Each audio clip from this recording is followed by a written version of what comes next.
This is Join Us in France, episode 292. Bonjour, I'm Annie Sargent, and on today's episode, a conversation with David Palachek about his latest visit to Paris in search of Le Corbusier sites.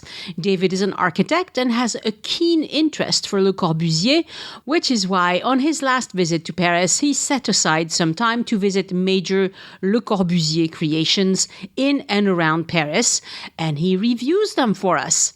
We have a frank conversation about what worked and what didn't with this plan.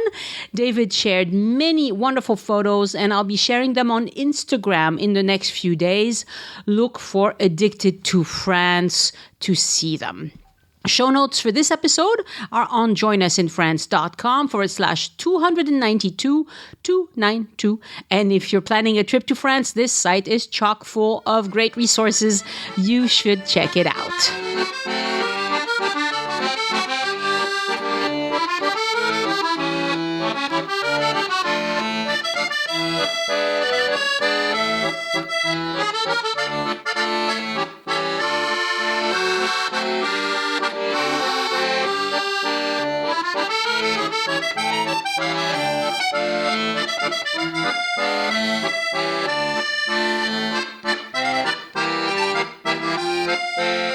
Bonjour, David, and welcome to Join Us in France. Bonjour. So It's nice. Good to be back. Yes, so nice to have you again. And this time we're talking about something that's kind of vacation related, but also professional for you.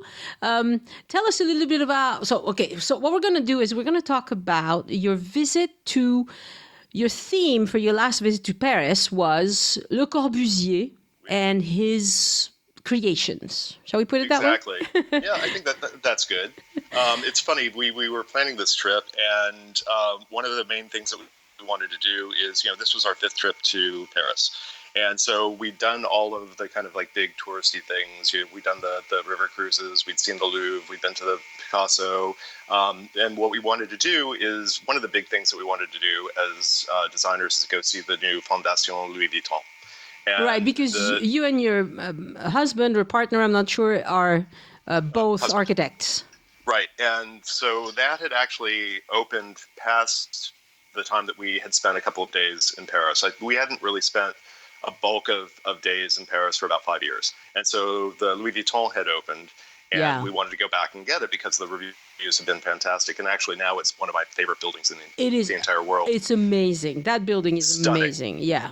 It is amazing. But the show was actually, that was at the Vuitton, was actually Charlotte Perriand. And she was an architect, but also a furniture designer. And she had headed up the interiors department at the office of Le Corbusier.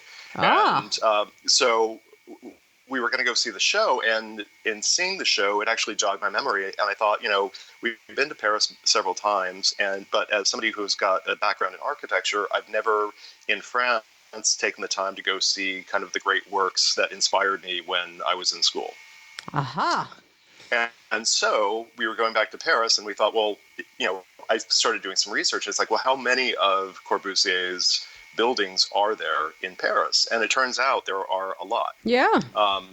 They're basically within the city. They're grouped conveniently in basically two parts of the city. There are a grouping of them in the 16th, and then there's another grouping of them in the 14th, and another very significant building of his in the 13th.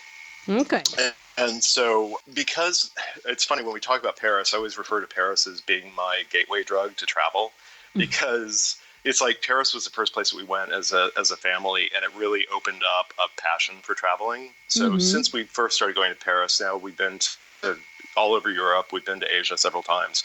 But our idea of Paris was still kind of like trapped in amber, because it was trapped in those first couple of trips that we took where, we did the Eiffel Tower, we did the Louvre, we did the other things, but we really didn't do things that were more contemporary.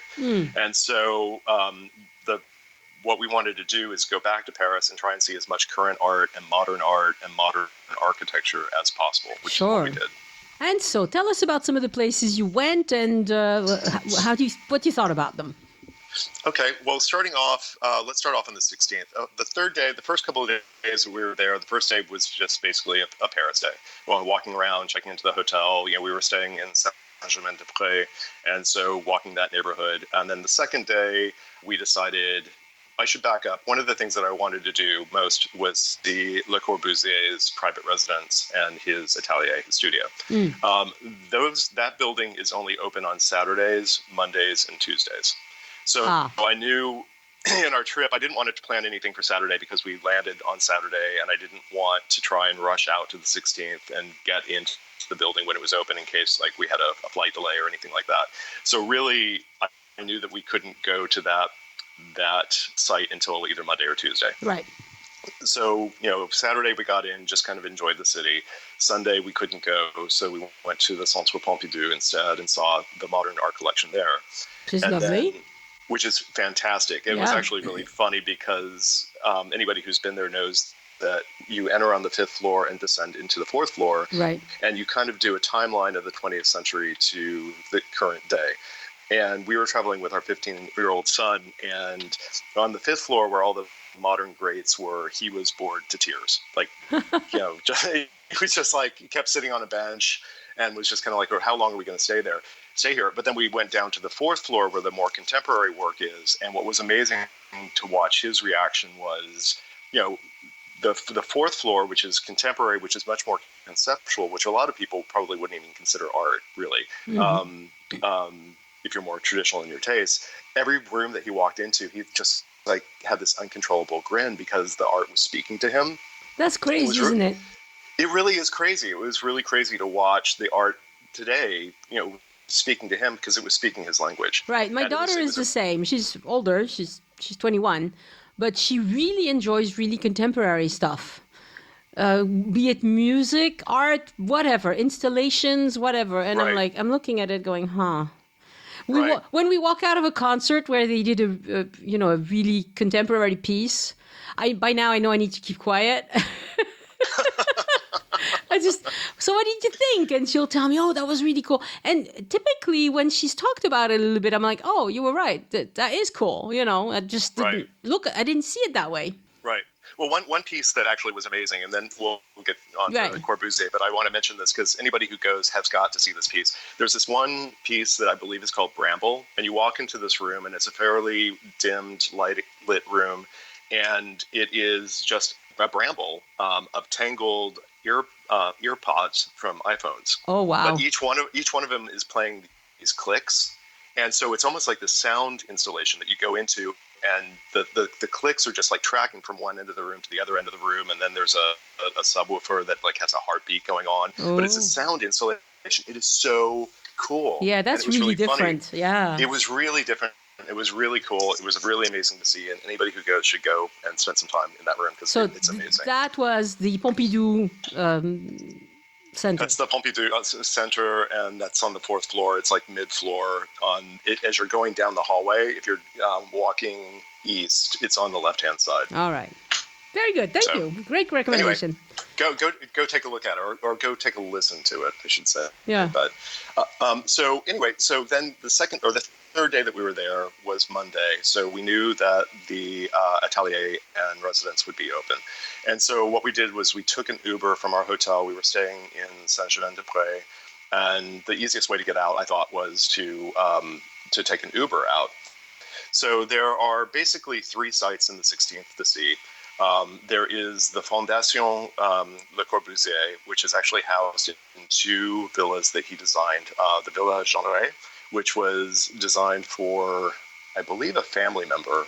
And then the Maison Roche, which was designed for a Swiss banker. Oh. And, because Le Corbusier himself was actually born in Switzerland, and he didn't become French until 1930. Right. But he opened his his first office he opened in 1917 in Paris. And then in 1922, he started collaborating with his cousin, Pierre Jeanneret, and also with Charlotte Perriand, who I mentioned earlier, who was she was an architect, but also a furniture designer, and she headed up his interiors department. Okay.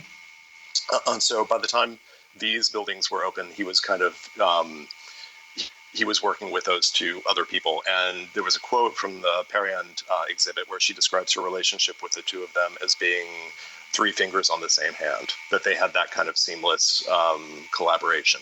Wow. But within the 16th, there is the Fondation Le Corbusier, which are those two buildings. You can go through the Maison Roche, which is really amazing. The Maison Jeanneret actually touches. They actually are adjoining villas. The Jeanneret is not open to the public because it's actually where they house the Corbusier library. So all of their artifacts are in that building, and you can't tour it, but you actually can go through the Villa Roche. The second site is actually his house and his studio, and that's actually just outside of the 16th. And then the third location is actually the Maison Cook.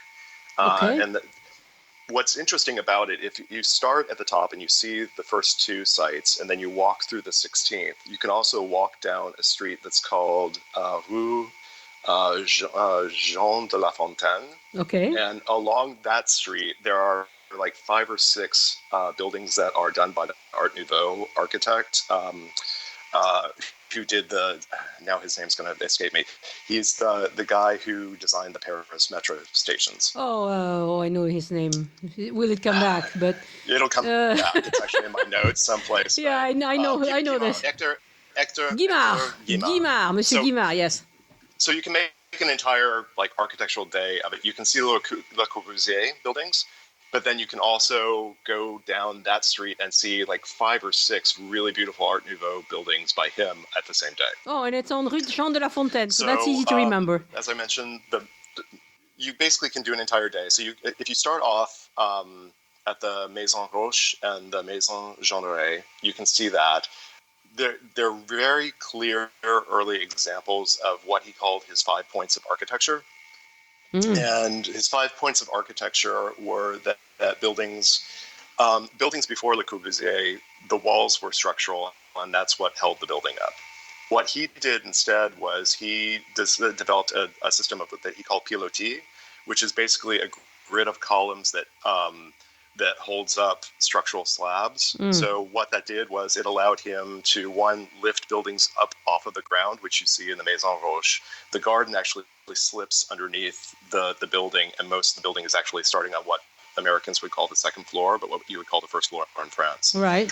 The other thing that allows that to do is it allows the walls to be located wherever he wanted to put them for spatial purposes, not structural purposes.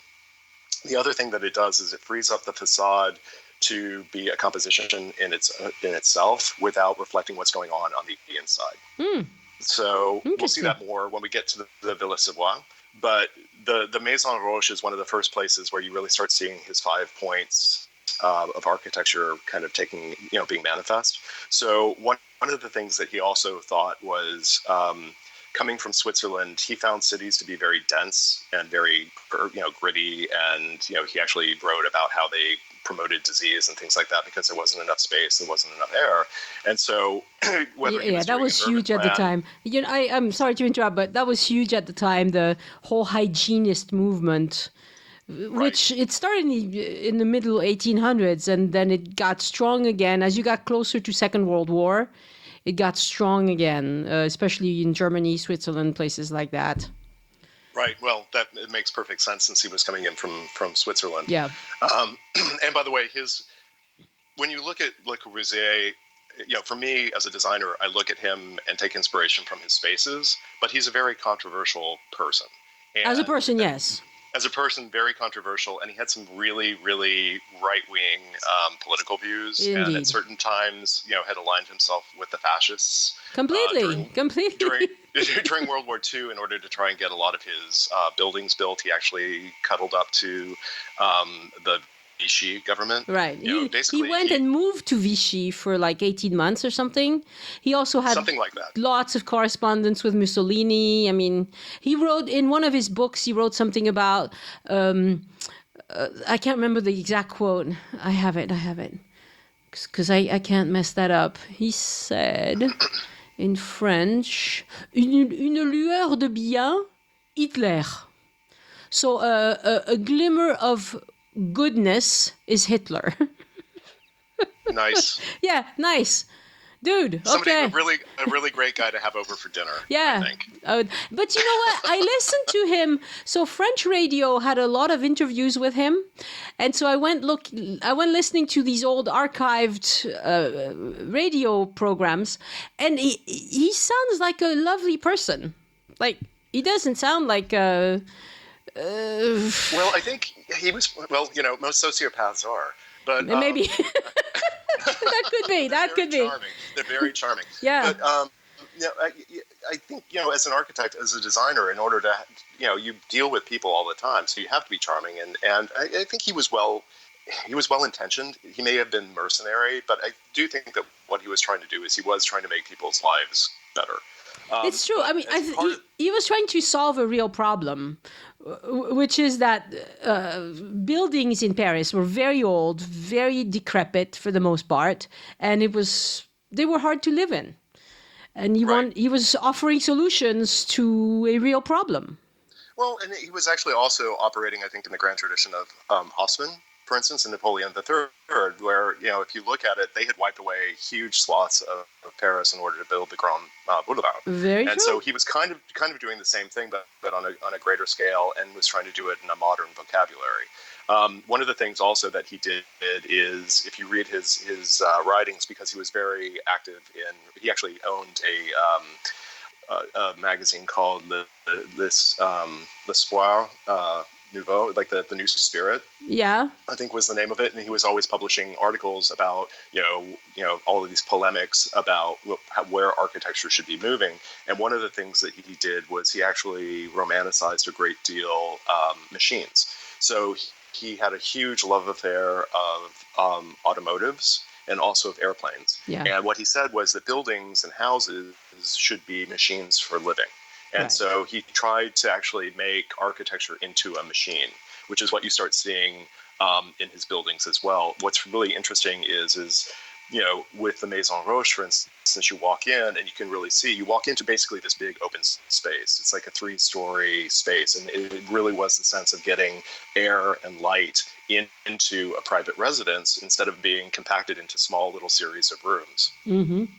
So the other thing that he kind of did is he had this concept that as much as, is the architect did the piece of architecture as an edifice should also be that the path through the architecture is the architecture itself. So you start seeing that with Maison Roche. You walk into this big space. There's a staircase up to the second level where the main living space is. And then you see one of the first uses of a ramp where you go into a living room, and then there's a ramp that goes up to an office, and then there's a bridge from that office across the main open area into the dining room, and the kitchen's on the other side. But there's a sense of going through and actually moving through the building, and the movement is what makes the building itself. Yeah. Yeah. So yeah, he was implementing very new concepts. Right. And also, wasn't he one of the first to use reinforced concrete? Yes, actually, he was. And that's really kind of he studied under basically if you look at his education, he wasn't trained as an architect. He was actually, his first profession was as a watchmaker. And so he started off in Switzerland as a watchmaker, and then he studied under, by the way, the name of his magazine was L'Esprit Nouveau. Yes, the New Spirit, The New Spirit. But he actually studied under a guy who was Auguste Perret. And Auguste Perret was actually the pioneer of reinforced concrete. Okay. In Paris. So he studied as a watchmaker and then studied under a guy who was mastering reinforced concrete. And he kind of married those two into architecture. And before he started really building in 1914, 1915, he came up with this idea of what he called the Maison Domino, the domino house, which was, again, a series of floor slabs that were stacked up and supported by the columns. And then that grew into his 5 points. Okay. So that's, so yes, he was using concrete for the first time in residential architecture, which is what you'll see in all of the buildings that I visited. And reinforced concrete does not age that well. I mean, unless it has a nice facade. It doesn't age well, and one of the things that's like a big criticism of Le Corbusier was he was really pushing technology past what it was ready to accept. So, for instance, the second house, well, all of his buildings actually, he was using huge walls of glass. He was using structural concrete. He actually also believed, another point in his 5 points of architecture was that he thought that buildings should all have roof terraces so that you were able to get up and experience space. So instead of wasting the footprint of a building to a roof, he wanted people to be able to, again, get up onto the roof and experience light and space and sun. But because he was one of the first people who really started doing that, and he was also doing it in northern France where there is a lot of rain, you got a lot of, he didn't know to do things like have downspouts in his roofs. So you got a lot of water infiltration into his buildings. So his buildings actually, most of them aged really, really badly and only exist because the state of France actually has taken them over as monuments and maintains them. Yeah, and there was a huge controversy about that because the Ministry of Culture was spending so much money renovating these buildings, and some people said, "Look, this guy was an anti-Semite and a Nazi. Why are we spending?" He was actually also anti-Muslim, so he hit all of them. Yeah, great. It's getting better and better. So there are a lot of people in France who are saying, stop spending so much money on the building, restoring buildings from this sort of person. But of course, this is France. We're going to spend money preserving buildings. It's just what we do. Right. So if you go to those first two sites, then you walk through the 16th. We walked up that one street that I talked about where we saw the Hector Guimard buildings. And then you walk out and you can go to his building, which is the Immeuble Molitor. And it's in Boulogne-Billancourt, by the way. Boulogne-Billancourt, yeah. So that's outside of Paris, yeah. Just outside of Paris, just past the Périphérique. That's the second site, which is his private office and residence. So the one thing that you need to note as far as his private residence is, the private residence is on the 7th floor of the building that he designed. But in order to access it, you actually have to use the staircase. The elevator doesn't go up to that apartment, and the elevator is actually reserved for people who still live in the building because it's an active apartment building. Yeah. So it's not an accessible site, and you need to be able to know that you can get up 7 flights of stairs to get up to the apartment. Noted. So it's worth it to me as somebody who's on an architectural pilgrimage. May not be worth it to everybody else. Yeah. So then the third site that's in that area is about a 12-minute walk. So if you continue to walk west, you can then see the Maison Cook. And the Maison Cook is really interesting. Again, it's not open to the public, but it is a very significant building in his collection. Again, it exhibits the 5 points of architecture. And what's nice about that site and what makes it worth going to see is it's actually surrounded by, it's in a string of modern buildings. One of the other buildings is designed by an architect that was contemporary to Le Corbusier, who's Robert Marais-Stevens. And that's a really beautiful building. And then the building on the other side is also of that time period. They're much more Art Deco than the Maison Cook, which is in the center. So it's interesting. You can see a string of really important early 20th century houses. And you can also see what made Corbusier's architecture different because it's embedded in this line of modern 1920 houses. Right. So all of this is very visual, and you've sent me a lot of lovely photos. I don't tend to put a lot of photos on the website because it slows it down too much, but I will use all of your photos to promote this episode on Facebook, on Instagram, on Pinterest, even on Twitter. So if you follow the show in any of these social media, you will see those photos. And if you're extremely interested, you can ask me to send you, to share one with you. But I really don't want to put hundreds of photos on the site because... Or people can follow me on Instagram too. That's right. You've put a lot of your photos. Yeah. What's your handle on Instagram? I believe it's D Palachek. Okay. On Instagram. So anyway, and then they can see lots of food photographs also. Yes. You're a good cook. You do nice things. So anyway, it's all travel and food in my world. So Yeah, excellent. But so the next day we got up and I got up and let the guys sleep in, and I did. We'll talk about it more at the end, but I did the Join Us in France self-guided tour of Saint Germain Prés, which is highly recommended. And then we decided that the other site that we really wanted to see, which is probably of the grouping of buildings that I saw, the most important, Le Corbusier building, which is the Villa Savoie. And the Villa Savoie is actually to the west of Paris. It's actually in a suburb named Poissy. Yeah. And there are a couple of different ways that you can get out to it. You can take a train to Poissy, but then you have to take from the train, you have to take a bus to go see the villa. Or you can, I actually looked it up, you can Uber it out. I think it's 38 euros to take an Uber. But what we decided to do is, from Paris, because we were going to be outside of the city, Michael suggested taking a rental car. So spur of the moment, we rented a rental car. Here's a big note. If you are going to rent a car, I didn't realize that car rentals actually shut between noon and 2 o'clock. Well, of course they do. Of course they do, because who doesn't need a 2-hour lunch in the middle of the day? So where did you go? Did you go under the food market in Saint Germain des Prés? No, we actually we rented a car from there's a car park that's by Les Invalides. There's an auto car, or I'm sorry, Europe car that's underneath that at the Gare des Invalides. Yeah. So we went there, but we only had 30 minutes to get the car. So we actually literally had to run to get the car. If I had done it differently, I actually would have rented a car further out, because the GPS actually took us straight through up the Champs-Élysées and around the Étoile. Yes, lovely. No, yeah, exactly. So we now have had the great honor of driving the Étoile twice. Nice. And I wouldn't recommend that. Yeah. Actually, Michael was driving. He's done it twice now, and he said, he's driven it 2 more times than he ever would want to.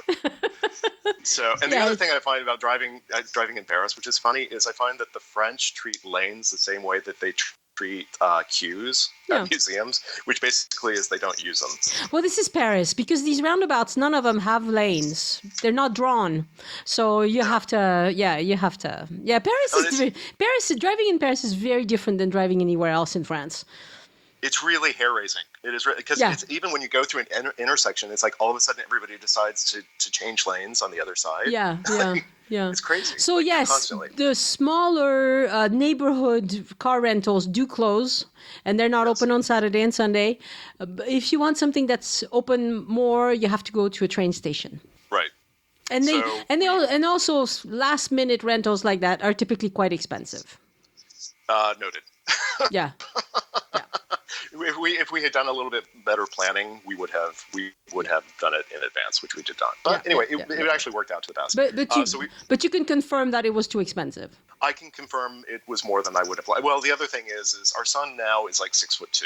He's huge, and so we were going to get a little Clio to get out, and the guy at the rental was like, "You guys are going to be miserable in this car. You got the 3 big guys are not going to fit in the car." So we actually talked us up into like a much bigger car, so it ended up being a lot more than I would have liked to have spent. But it was worth it for the day. It's vacation. Anyway, so driving is really interesting because we drove out and we drove up the Champs-Élysées, we drove around the Étoile, and then drove straight out through La Défense. So we were able to get the entire strip of that axis that goes from the Louvre all the way out to the Grand Arche. Yeah. And what's interesting is when you get to La Défense, then basically you go under a tunnel, and you're in a tunnel like under the entire length of La Défense. Right, and you have to pay attention to your GPS. Villa Savoie is. Do I still have you? Annie, are you there? Yes. Yeah, I'm back. So you go under La Défense, which is a problem because if you're following your GPS and you didn't pay attention to where you exit, right, you won't have satellite again for a bit. And so before you enter those tunnels, look at the exit number. Yes. Well, the good thing is we were using City Mapper. Yeah. And City Mapper, the map actually does tell you where your exit is. Yeah. And it's a little hair-raising because there are some exits that start peeling off in the tunnel. But if you just continue to go straight, that's where you want to go. Yep. And then you exit, and then you're in Poissy. And actually, when you get to Poissy, the site's actually not that far from the main highway. Total, I think it took us 25 minutes from basically Des Invalides to Poissy. Okay. The entire trip was like 25. It wasn't bad at all. Yeah. As you get out to Poissy, really is a pilgrimage site. There's not a lot to see in Poissy itself, other than the Le Savoie. But you can street park. It's street parking. There's no parking lot. There's this very small sign. It's one of those signs that's historic France that marks where the site is. So you park on the street. There's a rock wall on the street. So you go through the garden gate, and then you're basically on the grounds of the Villa Savoie, which is, I think, so worth seeing. I'm so happy that we took a day trip to go see it. It's a beautiful structure, and it's really, of the 5 points of architecture, it is the crown jewel of encapsulating everything that Le Corbusier was at that point in his career. Yeah, and it's actually pretty, I think. It's a gorgeous site. It's actually, it's really funny. I'm glad that we went, and I'm glad that we went in the order that we went, because, my husband's my business partner. We're both designers. And Michael said that if he had only seen the first grouping of buildings, his opinion of how, Le Corbusier's talent was really kind of blown. He didn't like any of the first days of, buildings. He said that he actually, seeing the Savoie, reinforced his opinion of Le Corbusier's talent. But it's really also where all the 5 points are in action. And it really is the kind of crowning achievement as far as like a machine for living. Everything about that building was driven by the concept of, the machine. So the way that you were supposed to experience it is you drove in by car, you drove around, you kind of were supposed to come at the building at an angle, the same way that you come and experience the Acropolis in Greece. Like you always see buildings on angle, you don't see them straight on. So you really got the sense of the volume of the building. The building really unwraps itself. The front facade is just a box. But as you go around it, all of these things start coming up. There's a ramp that goes from the ground floor all the way up to the roof garden. And then the roof garden actually has a landscape almost of architecture, of rounded architecture and walls and things that really make this rounded sculpture come out of this square box that occupies the first 2 floors of the building. Mm-hmm. So it's really wonderful to see. Yeah. And okay, we're coming up against the time limit, but I just wanted to mention that to me, a lot of the photos you sent me looked like 70s kind of style. Yes. But we have to keep in mind that he made those in the 20s and 30s.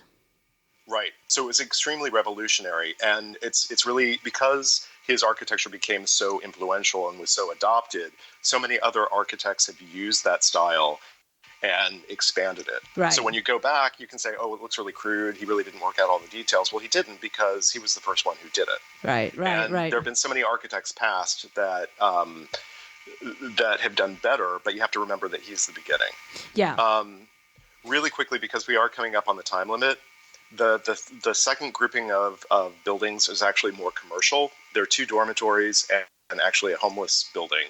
But they're in the 13th and the 14th. If I were to see just 2 of them, I would do the 2, the Pavillon Suisse and the Maison du Brésil, because they're both in a university park, and they're across the street from each other. And they're also 30 years apart in his career. Oh. So you can see one from the 1920s, 1930s, but then you see the Maison du Brésil, which is across the street from it, which is from the 1950s. And you can see how his style went from being very machined to being very handcrafted and poured in place concrete, as opposed to steel and very machined concrete. So he softened. He actually, you could say he softened, but then he also in some ways became more brutal. Huh. So things from the 1920s, 1930s, it's very white, it's very machined, there's a lot of exposed metal. And then in the 1950s, he has a lot of poured in place concrete where you can actually see the formwork of the wood that formed the formwork. And then in the Maison du Brésil, he also started experimenting with stained glass. So when you're in the lobby of the Maison du Brésil, a lot of the windows are actually intense red or intense blue. There's some green. So you get a lot of like colored light that's going across the environment. Yeah, it's really amazing. Nice. So what did your son is not an architect. What did he think? He was bored out of his skull. He was one of the things that he loves Paris, and he helped us, pick Paris for this trip because he was really excited to go back because he hadn't been in several years. But by the end of the trip, he was like, next time I want to go to a city that doesn't have so many museums. So I think we may have spoiled him. But one thing that we did with him is that actually did, I think, make his trip is, do you know those the Invaders? There's like a graffiti artist that does the Invaders. Oh, yeah.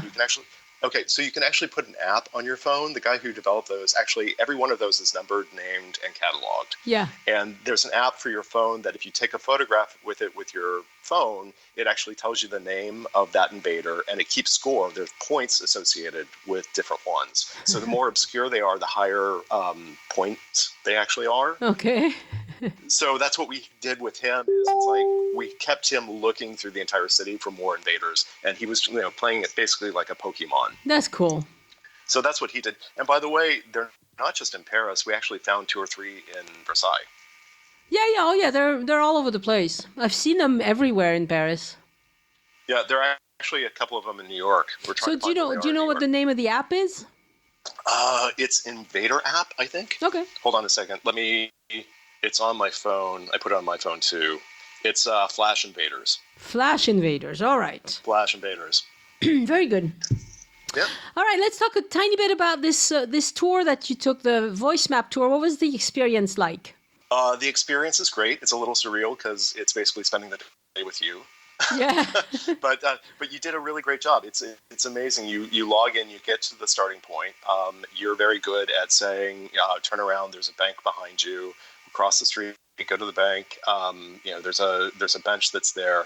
I thought, I have to say, there are so many things about our neighborhood, Saint Germain des Prés, that I would not have found if I hadn't taken the walking tour. Right. That's the whole point, is to show you stuff you wouldn't have known about. I wouldn't have taken the time to go into the church of Saint Germain des Prés, which really? is because we've seen so many Gothic and Renaissance churches that in some ways it's like, okay, well, there's another church. But then going in, I'm so glad that I took the tour because that is one of my favorite churches anywhere. It's gorgeous. Yeah, it's really gorgeous. So I'll give you a little extra that I didn't put in the tour because it was complicated to do it. But at the church of Saint Germain des Prés, when you enter the first set of doors and before you hit the second set of doors, on your right, there is a wooden door that takes you into a very old chapel. It's the oldest chapel that's left in Saint Germain des Prés. It's usually where they hold funerals off to the side there, and you just have to see it. It's just now really you tell now you tell me. It's so the stone inside is like 1,500 years old or something. It's incredible. It's from the 700s. Yeah, but I couldn't put it in the tour because it's indoors and I didn't want to take too long. I want to keep it a moving tour. I don't want to give too many details, but yeah, this is a little extra. Next time you go, it's just old stone. It's all it is. Well, we will be back, and we've decided that Saint Germain des Prés is actually our favorite neighborhood. We've stayed in the Marais before, which is fine. It's good, but too. There's something about... It's good, but there's something... Paris felt more alive. It felt more like a real city staying in Saint Germain des Prés, I think, than it did staying in the Marais. The Marais feels a little bit more touristed. It is. Oh, definitely. And it feels like Saint Germain des Prés is where people actually live and work, and it was much... I felt was much more lively. Yeah. The other thing about the tour is if you go, anybody who's listening, go into the stores that Annie suggests. So there's a spice store that's on the tour, which I probably would not have gone into, again, if I hadn't taken the tour.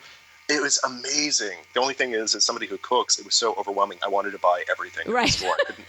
And it's a little bit expensive. It's like between 8 and 15 euros per little box.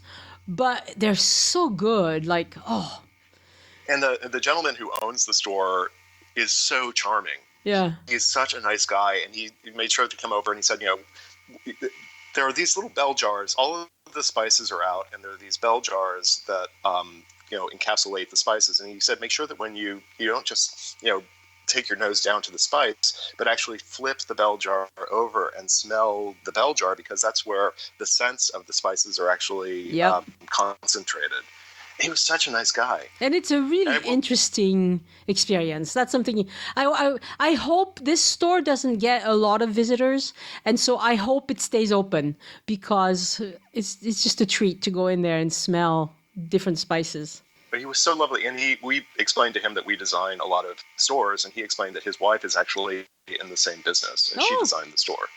So wow. I will have to say one thing is, I would never discourage somebody going to Paris who doesn't speak French, but I will have to say over the last 4 or 5 years, I've really been studying French a lot, and my French has gotten a lot better. And I will have to say that the experience of going to Paris, when you do speak at least a little bit of French, is so much richer than if you go and you don't. Yeah. Because, I was able to have a conversation with him when I went out to the 13th and the 14th to see the Le Corbusier buildings out in that part of town.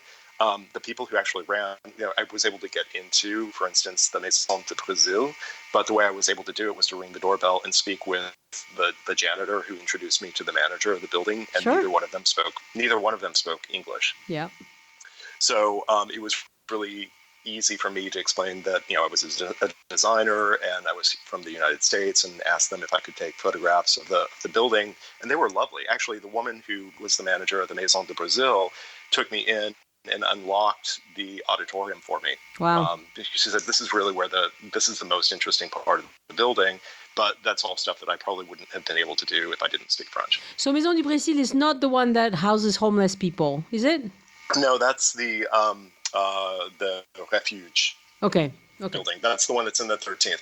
And by the way, if you're on your own, and that's the Cité de Refuge, if you're on your own and you're a little concerned about safety, that's probably the one that I would drop, because it's in the diciest neighborhood that I went to. Yeah. Oh, excellent. It sounds like you had a lovely time, though. I mean, your son might have preferred to choose. Maybe next time you need to let him pick the theme. I think that's probably the case. Maybe he can put together a fun trip to somewhere. I mean, maybe Paris, maybe some other places. But he sounds like an interesting kid. He's not. He's not going without. He's actually supposed to go to Italy with his school for spring break on his own. So he's getting his own trip coming up. That's good. That's excellent. That's very quickly. Okay. But no, it was actually probably our favorite trip to Paris, and probably one of our favorite trips that we've ever taken. It was completely inspirational. The food was fantastic. What we saw as far as art and architecture was completely inspiring. It was a great trip. Right. And you wrote very, very good, precise notes about all of the things you did. You did more than what we got time to discuss today. So I will put everything else as guest notes along with this episode, and you'll be able to see the addresses, the details, all of that. If you want to get inspired to do this trip yourself, you can do that fairly easily by following what David has sent me. And follow the restaurant recommendations, by the way, because we had some of the best food that I've ever had, ever. Yeah. Let's see. Really Yeah. You did give the addresses and the names of all the restaurants. Yeah. Yeah, and actually, if I could just recommend one, Frenchie is great. I would definitely go. Probably the best meal of my entire life. But as far as like a special occasion restaurant, Les Ombres is fantastic. It's on the roof of the Musée Branly. Okay. Yes. It's got panoramic views of Paris and a completely just like dead on unobstructed view of the Eiffel Tower. Yes. And they have a prefix. It's pricey, but they have a prefix for lunch that is totally worth it. And they'll let you go out onto the roof of the museum and take photographs and panoramas, and the food is just spectacular. Yeah, it's a beautiful place. I've heard a lot about it. I haven't been myself, but one of these days, unfortunately, when I go to Paris, I'm always working on a tour. So I have these specific things I need to check out. And I rarely, at the end of the day, when you've walked a bazillion steps, you're like, oh, you should go. Oh, no, I'm just going to bed. Yeah, I got it. We were doing between 19 and 22,000 steps a day, actually, on our trips. That's about normal. Yeah, that's about normal. Well, David, thank you so much for coming on a podcast again. Thank you for sharing. This is a very unusual theme, conversation to have because, this is your profession. You've shared some really good insights about what to go see, and so it's wonderful. Thank you so much. Oh, don't worry. One other thing, if I can just add. Yeah. One of the things that I was really glad that we did, because we've been to Paris several times, doing this tour actually got us out into areas of town that we never would have gone to. Like, True. We probably wouldn't have gone to the 16th. We probably wouldn't have gone to the 13th or the 14th. And I'm so glad that we did, because I feel like I know the city so much better. Yep. Like, I really feel like I'm getting a real handle on, the entire metropolitan area. So if you are going for like your second or third or fourth time, doing something like this will really help you learn Paris even better. Yep. Agreed.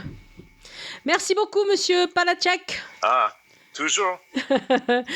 Merci. Au revoir. Au revoir. No new patrons for me this week, and what's worse is that I've lost several this week too. I must admit that it is disheartening. The number of listeners is back up to where it was before the pandemic started, so that's good. But people are tightening their belt. I understand. Times are hard for many people, but if you're in a position to support the show, show me some love and do that. It will boost my morale. Yesterday, I published a new reward where Elise and I wonder if it's all right for statues to come down and for streets to be renamed. We put it in the French historical context because we've certainly had a lot of that in France. Visit patreon.com/join us, Patreon, join us, no spaces or dashes, to see the different reward tiers. And thank you so much for giving back. And it's worth repeating, when you join Patreon today, you get access to all the previous rewards as well as the new ones. My thanks to David at Terroir Wine Seminars Incorporated for sending in a one-time donation by using the green button on any page on joinusinfrance.com that says tip your guide. David said simply, I love your podcasts. Well, I love that you're giving back. Thank you, David. And if you'd like to support the show without spending you wouldn't have otherwise, before you go shopping on Amazon, go to the bottom of any page on joinusinfrance.com and click on the Amazon ad. Because you came to Amazon through my site, I get a small commission. It helps pay for all the expenses that go along with publishing a show like this, and it does not cost you a penny more. For my personal update this week, it's been quiet, routine life, mostly at home. I've been working on my book, recorded a few new episodes, I worked on the podcast, as I always do. I walked my dogs, I took care of my little garden, I even reorganized my pantry. The pandemic is still at bay in France and in most of Europe. We've mostly reopened. People are going about their lives as always. In my opinion, too many people don't wear masks when they are walking around the city. But, that's not so risky when there isn't much virus around. That's why we're getting away with it. But a few months back, when we had as many as 10,000 new cases in a day, that would have been deadly. I wish I understood the difference between what's happening in Europe and what's happening in the US. I'm going to take a guess that contact tracing is getting the job done in France, so any new cluster of disease can be handled quickly. And, New York got the job done too, so it can happen anywhere. Government employees who work for Social Security, which is not a retirement system in France, but it's the name of the national health insurance that we have. They have converted to being contact tracers. At least a lot of them have. They are the ones making the calls and letting people know that they've been in close contact with someone who's come down with COVID-19. They do the investigation.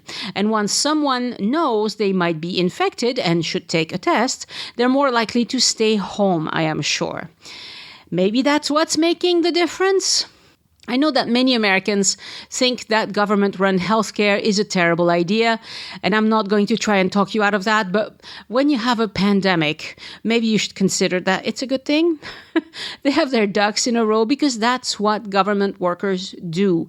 They call people, they document the conversation, they follow up, they make sure the person has what they need, they put them in touch with a social worker if necessary. You know, that's their thing. That's why they became a public servant. I think it'll be even better when saliva tests are available. French health authorities, that's hard to say, can't find enough people to volunteer to take the nose swab thing. I've heard that it's not as bad as people say, but still, it would be easier if they said, spit in a tube, for me anyway. But I would do it, but either way, I would do it. Also, for the most part in Europe, this is seen as a public health issue, not a political fight. Even our very own right-wing populist politician, Marine Le Pen, has been advocating for masks and is in support of public health measures. Mostly, she's kept her mouth shut, which is probably a good idea. Why is it that in America, everything turns into a political fight?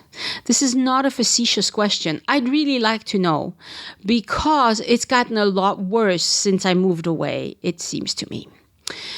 Anyway, every morning I check the numbers of new cases reported in many countries, and it's so sad, seeing the numbers grow so big and so fast in the US, in Brazil, in Russia, and India. I know they can take care of people who come down with this disease much better than they did a few months back.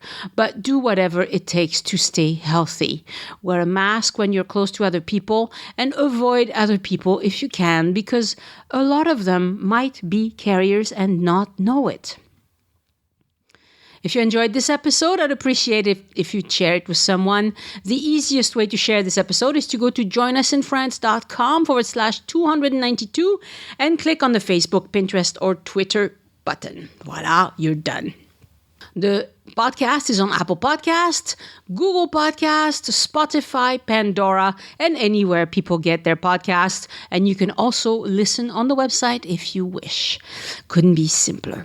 Next week on the podcast, an episode with Ernesto de Jesus about a fun visit he had in Paris with his brother. I've been a recording fool, but if you'd like to contribute to the podcast by talking to me about your trip to France, send me an email. Send questions or feedback to Annie@joinusinfrance.com. Have a great week dreaming about your next vacation to France or anywhere. There isn't any news about Americans visiting France at this time. We know you won't be able to for another 2 weeks at least, and it's going to be reevaluated every 2 weeks. So just be patient, stay safe, and I'll talk to you next week. Au revoir. The Join Us in France Travel Podcast is written and produced by Annie Sargent and copyright 2020 by Addicted to France. It is released under a Creative Commons Attribution, Non-Commercial, No Derivatives license.